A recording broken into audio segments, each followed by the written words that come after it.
ချို့ကထင်ကောင်းထင်မယ်တာရုခေါ်လို့အကျိုးပေးရင်တို့နေတိုင်းတာရုတွေခေါ်နေတာဒီတာရုကတခါတလေအိတ်ချင်တန်နဲ့ခေါ်တဲ့တာရုရှိတယ်ဝန္တာအာရကုသိုလ်စိတ်ဖြစ်အောင်လုပ်ပြီးခေါ်တဲ့တာရုမျိုးဖြစ်ဖို့လိုတယ်နော်တာရုဆိုတာလဲသွားပြီးတော့အထင်မသေးလိမ့်မယ်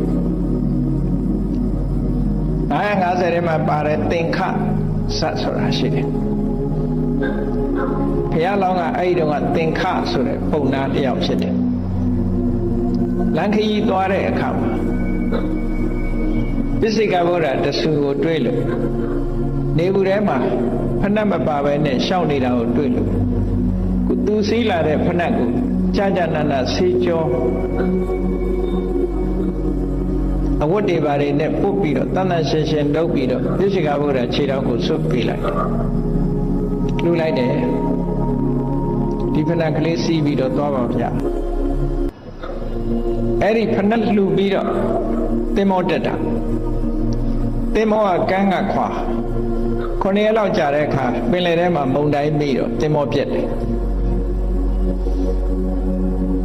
သူ့နောက်ကတပည့်တစ်ယောက်ပါတယ်ဆရာတပည့်2ယောက်သင်္ဘောဘောကပြင်ချက်တစ်ချက်ရလို့သင်္ဘောမြုပ်တဲ့အချိန်မှာအဲ့ဒီပြင်ချက်ကလေးပေါ်မှာမိတွယ်ပြီးတော့ပြင်ချက်ကလေးကိုမိတွယ်ပြီးတော့ပင်လယ်ထဲမှာတိုင်းလုံးနေချင်မျောနေတာအဲ့ဒီဖဏတ်လှူခဲ့တဲ့ကုသိုလ်ကြောင့်မို့လို့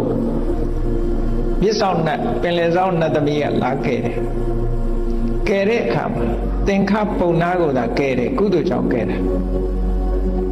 အဲ့ဒါလို့ကဲတဲ့အခါမှာသူ့နောက်ကနေအတူပါလာတဲ့လူကိုလှဲ့တောင်မချစ်ဘူးကဲပါလို့ပြောလဲမကဲဘူးမကဲနိုင်ဘူးတဲ့အဲ့တော့ဘုရားလောင်းဆိုတာအသိဉာဏ်ရှိတယ်။အော်ဒီလိုကဲတယ်ဆိုတာကုသိုလ်ကြောင့်ပဲသူနားမှာရှိနေတဲ့သူတပည့်ကိုငါတပိငါဖဏတ်တယံပိစိကဗုဒ္ဓကိုလှူခဲ့တယ်။အဲ့ဒီ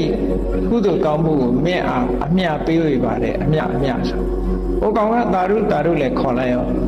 မကဲခြင်းလို့မရတော့နတ်သမီးကကဲလေရကုသိုလ်ကြောင့်ကဲတာ။ဟောတာရုခေါ်တာနဲ့ပင်လယ်ထဲမှာမနစ်တော့ဘူး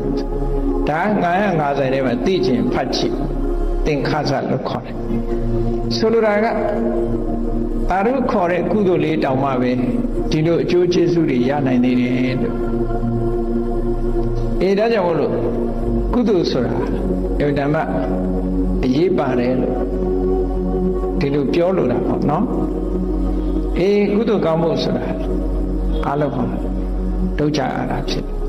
ဘယ်ကုသိုလ်ပဲဖြစ်ဖြစ်စွမ်းတတ္တိရှိကြတာကြီးပဲ